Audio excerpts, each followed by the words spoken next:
बातें करते हम खेतों की और उसके रखवाली की, बाग बगीचा फल फूलों फसलों की हरियाली की। हम बीजों की बातें करते उत्तम जल संसाधन की, हम तकनीकी बातें करते फसलों के उत्पादन की। हर किसान का सपना सच हो जीवन सुखद बनाने को, गाँव-गाँव के हर आंगन का प्यारा सा ये दर्शन। कृषि दर्शन, कृषि दर्शन, कृषि दर्शन, कृषि दर्शन, कृषि दर्शन, कृषि दर्शन, कृषि दर्शन, कृषि दर्शन। खेतीबाड़ी की हर पहलू से रूबरू कराता हमारा खास कार्यक्रम कृषि दर्शन में सभी किसान भाई बहनों का स्वागत है। किसान भाइयों, कार्यक्रम की शुरुआत हो चुकी है। सबसे पहले देख लेते हैं कृषि समाचार। नमस्कार, कृषि समाचार में आपका स्वागत है। मैं हूं श्वेता। आइए देखते हैं आज कृषि समाचार में क्या है खास। सिमडेगा के मछली पालकों के लिए प्रधानमंत्री मत्स्य संपदा योजना। अब किसान 500 रुपए देकर बन सकते हैं लैम्स या पैक्स के सदस्य। ओल के बेहतर उत्पादन के लिए लगाए उन्नत प्रभेद गजेंद्र। अब समाचार विस्तार से।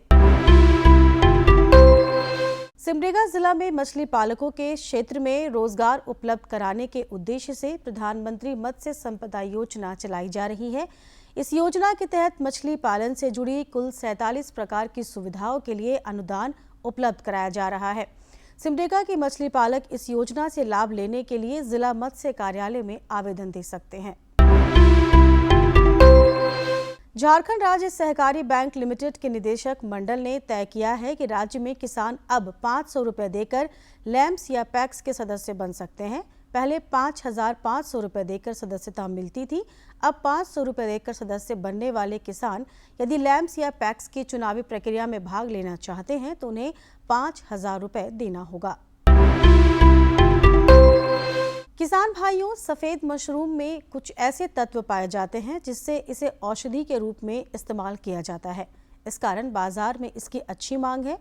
इस बात को ध्यान में रखकर सफेद मशरूम के उत्पादन से बेहतर आय प्राप्त कर सकते हैं। सफेद मशरूम खाने से शरीर में विटामिन डी की आपूर्ति होती है। इससे हड्डियां मजबूत होती हैं। डायबिटीज और कोलेस्ट्रॉल नियंत्रित रहता है। साथ ही मेटाबॉलिज्म के स्तर में बढ़ोतरी होती है। इन गुणों के कारण सफेद मशरूम दवा के रूप में इस्तेमाल किया जाता है। आप इसके चूर्ण को आटा में मिलाकर रोटी बनाकर खा सकते हैं। ये जो मशरूम है, एक किसान भाइयों, ये जो मशरूम है ये दवा के रूप में काफ़ी प्रचलित होता है। तो इनको यदि आदमी को जागरूक किया जाए तो जो भी हम गेहूं का आटा जो लेते हैं उस आटे में भी इसकी पाउडर को मिला सकते हैं, तो आसानी से इसका रोटी हम लोग खा सकते हैं, जिससे कि हमें पौष्टिक तत्व भी मिलता है और दवा का भी रूप में हम लोग को इनकी जो अवशेष उनको मिल जाता है। किसान भाइयों, आपके पास यदि सिंचाई की सुविधा है तो वर्तमान तिथि से मई तक ओल फसल लगा सकते हैं। झारखंड में ओल के बेहतर उत्पादन के लिए उन्नत प्रभेद गजेंद्र, विधान, कुसुम या श्री पद्मा लगाएं। किसान भाइयों, ओल की खेती के लिए बलुई दोमट मिट्टी वाले खेत का चयन करें। ओल की बुआई के लिए 40 सेंटीमीटर व्यास और 40 सेंटीमीटर गहराई वाला गड्ढा खोदें। इसमें आधा किलोग्राम वजन वाले ओल के टुकड़े यानी बीज को लगाएं। बुआई में कतारों और पौधों के बीच 60-60 सेंटीमीटर की दूरी रखें। अच्छी उपज देने में सक्षम उन्नत प्रभेद गजेंद्र, विधान, कुसुम और श्री पद्मा की उत्पादन क्षमता औसतन 50 से 100 टन प्रति हेक्टेयर है।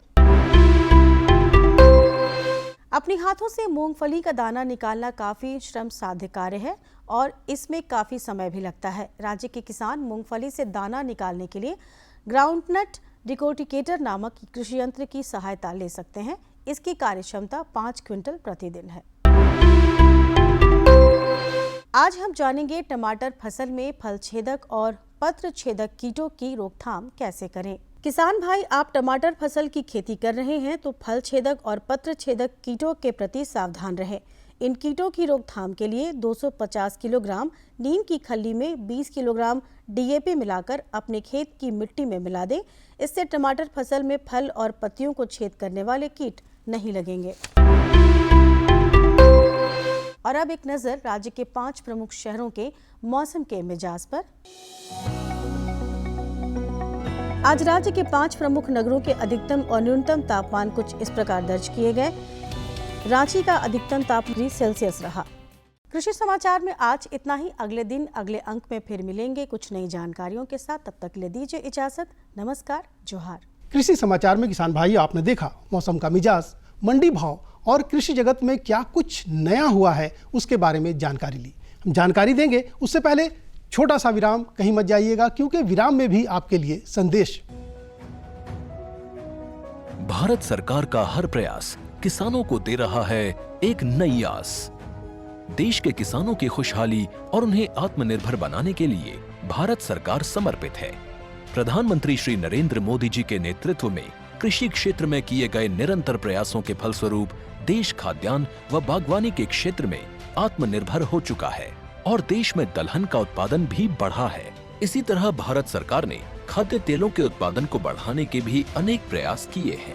इसी क्रम को आगे बढ़ाते हुए माननीय प्रधानमंत्री श्री नरेंद्र मोदी जी के नेतृत्व में भारत सरकार ने दूरदर्शी निर्णय लेते हुए राष्ट्रीय खाद्य तेल मिशन ऑयल पाम की शुरुआत की है। इस मिशन से देश भर के किसानों को बहुत लाभ मिलेगा। कृषि के पूंजी निवेश में वृद्धि होगी, खाद्य तेल आयात पर देश की निर्भरता कम होगी और रोजगार के नए अवसर पैदा होंगे। खाने के तेल में आत्मनिर्भरता के लिए अब राष्ट्रीय खाद्य तेल मिशन ऑयल पाम का संकल्प लिया गया है।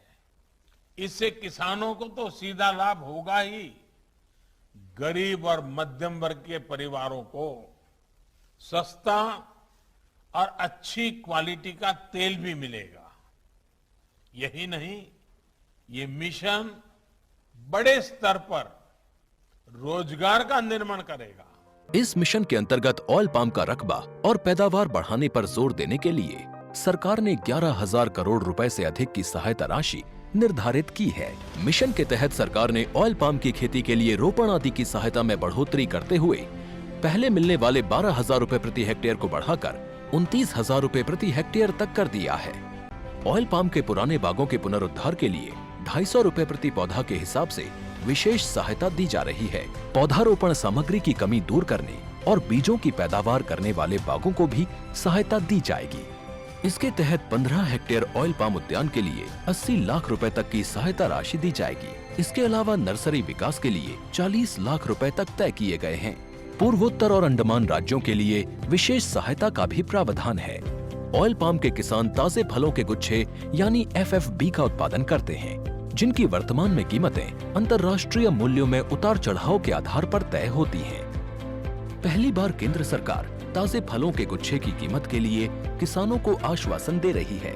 ये व्यवहार्यता मूल्य यानी VP कहलाएगा, यानी किसानों को कोई घाटा नहीं होने दिया जाएगा। व्यवहार्यता मूल्य VP तय करने की शुरुआत 1 नवंबर से होगी और अगले वर्ष 31 अक्टूबर तक जारी रहेगी। इसे ऑयल पाम वर्ष कहा जाएगा। इस योजना के तहत वर्ष 2025-26 तक ऑयल पाम का रकबा 6.5 लाख हेक्टेयर सृजित करने और कच्चे ऑयल पाम की पैदावार वर्ष 2025-26 तक 11.20 लाख टन पहुंचाने का लक्ष्य निर्धारित किया गया है। सरकार के इस महत्वपूर्ण निर्णय से देश में ऑयल पाम की खेती करने वाले किसानों में विश्वास पैदा होगा और वे खेती का रकबा बढ़ाएंगे। इस तरह पाम ऑयल का उत्पादन भी बढ़ेगा, जिससे किसानों की आय बढ़ेगी और ग्रामीण अर्थव्यवस्था भी सुदृढ़ होगी। किसान भाइयों, देश बदल रहा है और बदलते भारत में किसान रोजगार प्रदाता कैसे बने हैं, इसी पर एक फीचर है हमारे पास जिसे आपको दिखाना चाहते हैं। तो चलिए देर नहीं करते हैं और सीधा फीचर को देखते हैं। भारत एक कृषि प्रधान देश है। ग्रामीण क्षेत्र में लोगों की आजीविका का मुख्य स्रोत कृषि ही है। कृषि यहाँ के किसानों को न सिर्फ खाद्य सुरक्षा प्रदान करती है, बल्कि उनकी आमदनी को भी सुदृढ़ करती है। अपने देश में कृषि ने कई उतार चढ़ाव देखे हैं, कई बदलाव देखे हैं। जिन किसानों ने इस क्षेत्र में खुद को लचीला बनाए रखा, परिवर्तन को स्वीकार किया, वे समय के साथ आगे निकलते गए। परंतु जिन लोगों ने इसे गंभीरता से नहीं लिया, वे इस क्षेत्र में पिछड़ गए और दयनीय जीवन जीने को विवश हो गए। अपने झारखंड राज्य के रांची जिले के राहे प्रखंड में एक ऐसा ही गांव है बांगी बेड़ा, जहां के किसानों ने कृषि को कभी संजीदगी से नहीं लिया।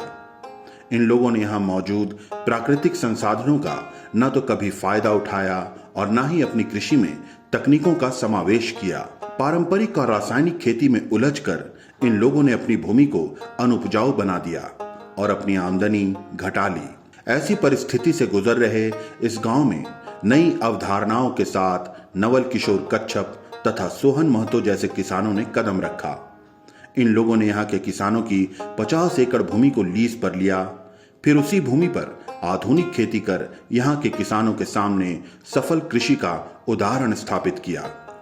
इतना ही नहीं, इन लोगों ने यहाँ के किसानों को कृषि के रोजगार से जोड़ा और उन्हें प्रशिक्षित कर उनकी खेती को भी उन्नत बनाने में उनकी मदद की। इन लोगों के नवीन प्रयास से आज इस गांव की तस्वीर बदलने लगी है और यहाँ के किसान धीरे धीरे आर्थिक रूप से सशक्त होते जा रहे हैं। इसका कहानी सोचने से एक लंबा कहानी है, लेकिन इससे पहले हम लोग राहे प्रखंड ही पड़ता है, ये भी राहे प्रखंड पड़ता है, लेकिन यहाँ से 9 किलोमीटर दूर में है और एक जगह है लोहा हाथू। वहाँ करीब हम लोग 8.5 एकड़ का लिए हुए हैं, पहले से चल रहा है। तो वहीं हम लोग तो वहाँ किए, लेकिन हम लोग को लगा कि नहीं, ये छोटा रूप है और थोड़ा सा ज़्यादा दूर हो जा रहा है। चूँकि ये सिल्ली रोड पुरुलिया रोड के 8 या 9 किलोमीटर के अंदर में आता है और थोड़ा सा हम लोग को नज़दीक हो गया। और साथ में जब लोकेशन बताया गया, हम लोग आके लोकेशन देखे यहाँ का, तो पूरा मैदान खाली, उसके बाद बगल में ये जो नदी, पानी का स्रोत और इधर पहाड़, इधर जो पहाड़ है, ये सब को देखते हुए हम लोग को लगा कि नहीं, जब हम लोग खेती पर्पस में आ रहे हैं, एग्रीकल्चर के पर्पस में आ रहे हैं, तो उसके लिए हम लोग को पानी का सबसे बड़ा सुविधा होना चाहिए। तो पानी का सुविधा हम लोग का यही है, जो जोन्हा फूल से जो पानी बह के आती है, वही पानी सालों भर यहाँ पर बहते रहती है, कभी यहाँ का पानी रुकता नहीं है। चूँकि अभी तो गर्मी का मौसम पहुँच गया है, तो थोड़ा सा पानी कम हो गया है, लेकिन अगर हम लोग को ज़रूरत पड़े तो हम लोग इसको बांध के यहाँ इसको जमा करके ये कर सकते हैं। सही में इससे पहले हम लोग कभी सोचे नहीं थे कि हम लोग इस जगह में इतना दूर आकर के खेती करेंगे, लेकिन जब हम लोग अपने हिसाब से यहाँ सर्वे किए, ज़मीन का निरीक्षण किए, तो लगा कि कर सकते हैं। अगर आदमी चाह ले तो कुछ भी कर सकता है। इससे पहले यहाँ पर पूरा सब इसी तरह से बंजर रहता था, केवल साल में एक बार जो बरसात में छींट देता था, राहड़ का छींट देता था, और जो हुआ तो हुआ और नहीं हुआ तो नहीं हुआ। तो फिर हम लोगों ने गांव वाला से बात किया, यहाँ के जो मुखिया जी हैं उनसे बात किए, उसके बाद फिर इसके अलावा एक हमारे राजू भाई हैं, उनसे बात किए, तो वही उन्हीं के द्वारा हम लोग की ज़मीन के विषय में बताया। और फिर आके हम लोग यहाँ पर मिले, जिसका ज़मीन है उसे धीरे धीरे करके सबसे मिलते गए। तो सबके हम लोग अपना विचार रखे कि यहाँ पर आएंगे हम लोग, यहाँ पर अगर आप लोग सहमत रहिएगा तो इतना बड़ा इलाका अगर आप लोग हम लोग को दी गया तो लीज में लेंगे, और लीज में करके हम लोग यहाँ आधुनिक तरीक़ा से खेती करेंगे। चूँकि इस इलाके राहे प्रखंड में शायद ही कोई करता होगा, इससे पहले शायद ही कोई किया होगा ड्रिप इरीगेशन से खेती आधुनिक तरीक़ा से। तो हम लोग ने उसका अपना प्रपोजल यहाँ पर डाला, उसके बाद गाँव वाला भी सहमत हुए, कुछ दिए कुछ नहीं दिए। तो लगभग यहाँ पर हम लोग का 50 एकड़ लगभग हम लोग लीज करा रखा है, जिसमें से हम लोग को 15-20 एकड़ अभी जिसमें चल रहा है, खेती चल रहा है। नवल किशोर कच्छप एक कृषि परिवार से आते हैं, इसलिए इस क्षेत्र में इन्हें अच्छा खासा अनुभव प्राप्त है। उन्हें इस बात का करीब से अनुभव रहा है कि टपक सिंचाई तथा मल्चिंग आदि का इस्तेमाल कर की गई खेती अच्छी उपज दे देती है। यही वजह है कि इन्होंने इस गांव में, जहां की मिट्टी अनुपजाऊ हो गई थी, वहां ऐसी तकनीकों का इस्तेमाल कर उसे पुनः उपजाऊ बना दिया है। चूँकि देखिए, मेरा तो अपना पर्सनल है कि हम किसान घर में ही पैदा हुए हैं, बचपन से किसानी खेती करते हुए हैं, और साथ में अपना पढ़ाई भी किए हुए हैं। इंटरमीडिएट ISC कंप्लीट करके, ग्रेजुएशन नॉन कंप्लीट है, पार्ट 2 क्यों, वो रीजन है वो कुछ अपना कारण था जो नहीं कर सके। चूँकि मैं एक साथ में एक फुटबॉल प्लेयर भी था, जिसके कारण हमने पढ़ाई बीच में ड्रॉप हो गया फुटबॉल के चलते। नवल किशोर कच्छप बताते हैं कि कृषि में इस तरह की अवधारणा बिल्कुल नई है। इसे धरातल पर उतारने में कई लोगों की मेहनत रही है तथा कई लोगों ने इनका मार्गदर्शन किया है। इसमें सोहन महतो ने इनका काफी साथ दिया है। फिर मैत्री फाउंडेशन तथा कृषि विज्ञान केंद्र भी इनके साथ सदैव खड़े रहते हैं। इनके प्रयासों से ही आज इस गांव की कृषि उन्नत हो रही है तथा यहाँ पलायन पर अंकुश लग रहा है। इस तरह का खेती का पर्पस एक ग्रुप विशेष में एक सोहन जी है हमारे साथ में है, और एक सचिन सर का बहुत बड़ा योगदान है इसमें। सचिन सर का बहुत बड़ा योगदान है, चूँकि वही हम लोग को बताया कि इस तरह से खेती करने से क्या फ़ायदा होता है। उन्हीं, मतलब हम श्रेय देंगे उन्हीं को, लेकिन मेहनत किए जो हम लोग किए उनके। और फिर यहाँ पर हैं हमारे प्रभाकर जी हैं, और साथ में यहाँ के केयर टेकर हैं, जलेश्वर महतो जी हैं, सब कुछ साथ में मिल करके उन सबका बहुत बड़ा योगदान रहा। चूँकि हम लोग तो अभी रेगुलर नहीं आ पा रहे हैं, लेकिन जो यहाँ है जो प्रभाकर जी हैं पर डे यहीं उनका पूरा रेगुलर वही अभी देखभाल कर रहे हैं। हम लोग सप्ताह में 1-2 दिन और पहले रेगुलर आते थे, लेकिन अब चूँकि अब हम लोग का काम मार्च का महीना ख़त्म हो गया, तब हम लोग को फिर से रेगुलर आना जाना है। उसके बाद बाकी जो अभी इसके बाद जो फसल लगेगा रेगुलर करके, क्योंकि देखिए यहाँ जो झारखंड जो है आदिवासी बहुल क्षेत्र है और यहाँ से पलायन अधिकतर आदिवासी बेल्ट से ही होता है बाहर की ओर। और इसको रोकने के लिए हम लोग एक माध्यम है, गांव में सबको रोजगार दिया जाए। हम सरकार से ही कहेंगे कि गांव में रोजगार दिया जाए।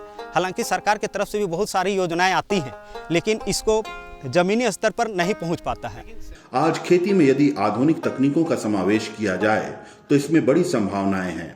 आज खेती के महत्व को समझकर पढ़े लिखे लोग भी इससे जुड़ रहे हैं। नवल किशोर कच्छप ने भी खेती में छिपी अनंत संभावनाओं को देखकर इस दिशा में कदम बढ़ाया है। ये भविष्य में अपनी उड़ान को नई ऊंचाइयां देना चाहते हैं और इस इलाके को एग्रो टूरिज्म में परिवर्तित करना चाहते हैं। देखिए आज के समय में खेती में बहुत सारा स्कोप है। अभी हमने देखा है, हम लोग खुद देखे हैं कि जो 1 लाख 1.5 लाख रुपया का जो जॉब करते हुए भी वो सब छोड़ के अपना खेती करना स्टार्ट किया है। करीब 3 साल 4 साल हो रहा है, वो सब स्टार्ट कर चुका है और वो सबका उससे बहुत बढ़िया इनकम हो रहा है। तो हम भी चाहेंगे और हम लोग तो इसी स्तर पे अपना यहाँ पर खेती उती कर रहे हैं, ताकि यहाँ के अगल बगल के जितने भी लोग हैं देखें और यहाँ पर समझें और अपना जितना भी है अपना खेत बाड़ी में ये सबको खेती करें। और फिर मेन चीज़ हो जाता है, खेती तो करते हैं ठीक है, लेकिन मेन चीज़ हो जाता है मार्केटिंग का। यहाँ पर सबसे बड़ी समस्या है कि मार्केटिंग का। लेकिन हम लोगों ने अपना ग्रुप से जो हम लोग का जो SNPB private agro solution private agro solution जो है हम लोग यहाँ पर जो किए हुए हैं, तो इसके माध्यम से यहाँ पर किसान सबको बैठक करके हम लोग वही चीज़ चाह रहे हैं कि आप लोग भी खेती कीजिए। जितना भी उत्पादन होता है हम लोग यहाँ पर एक मार्केट यार्ड मतलब छोटा सा डंप यार्ड लगाते हैं। आप लोग को बेचने कहीं जाने का जरूरत नहीं पड़ेगा। हम लोग यहाँ पर यहीं से आप लोग बाहर माल भेजेंगे। नवल किशोर कच्छप के साथ जुड़े सोहन महतो पिछले 3-4 वर्षों से झारखंड के विभिन्न गांवों के किसानों की कृषि को तकनीक आधारित तथा उन्नत बनाने की कोशिश पर काम कर रहे थे। उनकी यह अवधारणा आखिरकार इस गांव में आकर एक रूप ले पाई। यह तभी संभव हुआ जब इन लोगों ने किसानों को स्वयं आधुनिक खेती कर दिखाया और इन लोगों को उसका व्यवसायीकरण करना सिखाया। पिछले 3-4 साल से एग्रीकल्चर सेक्टर पे हम लोग काम कर रहे हैं, ठीक है। इससे पहले हम लोग धोनी भैया के फार्म हाउस को हम ही लोग स्टार्टअप किए थे। काम करते करते रुचि बढ़ते चल गया। पिछले 3-4 साल से इस क्षेत्र में बुंडू हो गया, सिल्ली, सोनाहातू, राहे, हम लोग किसान को प्रेरित करने की बहुत कोशिश कर रहे थे। ड्रिप इरिगेशन से कमर्शियल खेती के ऊपर बहुत काम करना चाह रहे थे, पर एक कॉन्सेप्ट तैयार नहीं हो पा रहा था जो इस तरफ के किसानों को क्या कहते हैं प्रेरित कर सके। हम लोग इसी कॉन्सेप्ट को लेके हम लोग क्या कहते हैं यहाँ पर आए, ताकि जब तक किसान अपने आँखों से देखेंगे नहीं कि खेती किस प्रकार से होती है, यहाँ मूलतः एक ही खेती धान की ही खेती होती है। इसलिए हम लोग किसानों को प्रेरित करने के लिए इस क्षेत्र पे अपना हम लोग फार्म हाउस स्टार्ट किए। और यहाँ पर हम लोग को ज़मीन ही मुहैया नहीं हो पा रही थी। हम लोग बहुत प्रयासरत थे 1 साल से। फिर यहाँ के अभी जो मुखिया वर्तमान मुखिया हम लोग को बहुत सपोर्ट किए इस ज़मीन को लीज में करने के लिए हमारे लिए, प्लस यहाँ को किसानों को दिखाने के लिए वर्तमान मुखिया प्लस गांव के जो बुद्धिजीवी लोग हैं वो लोग हम लोग के ऊपर बहुत प्रयास किए ताकि इस क्षेत्र पर ये काम हो सके। ये बताते हैं कि शुरुआत में इन लोगों को इस अवधारणा को धरातल पर उतारने में काफी चुनौतियों का सामना करना पड़ा। यहाँ के लोग लीज पर जमीन देने से इनकार कर रहे थे, परंतु यहाँ के मुखिया के समझाने के बाद गांव वालों ने इन्हें 50 एकड़ भूमि लीज पर दी। इसके बाद ही इनके लिए यहाँ खेती करना संभव हो पाया। यहाँ पर लगभग हमारे 50 एकड़ में काम चल रही है। अभी स्टार्टिंग 20 एकड़ में काम हो चुका है हमारा, लगभग हम लोग स्टार्ट कर चुके हैं। यहाँ पर जो महिलाएं हैं, गांव की महिलाएं, उन लोग को हम लोग क्या कहते हैं जो भी वर्क है तोड़ाई से लेकर क्या कहते हैं निकाई हो गया, फिर पौधा को लगाए के लिए हम लोग यहाँ के महिलाओं को रखे हुए हैं।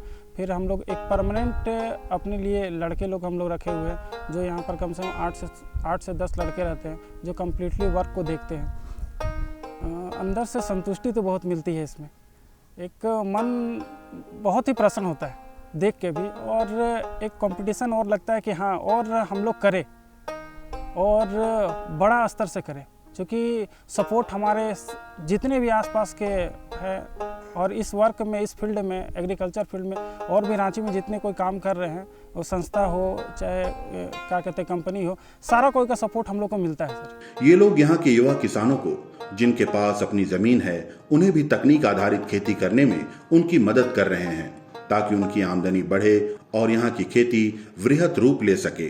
ये लोग अपनी खेती को बेहतर बनाने के लिए बाजार की मांग का भी ख्याल रख रहे हैं और उसके लिए ये बहुफसलीय पद्धति का इस्तेमाल अपनी खेती में कर रहे हैं।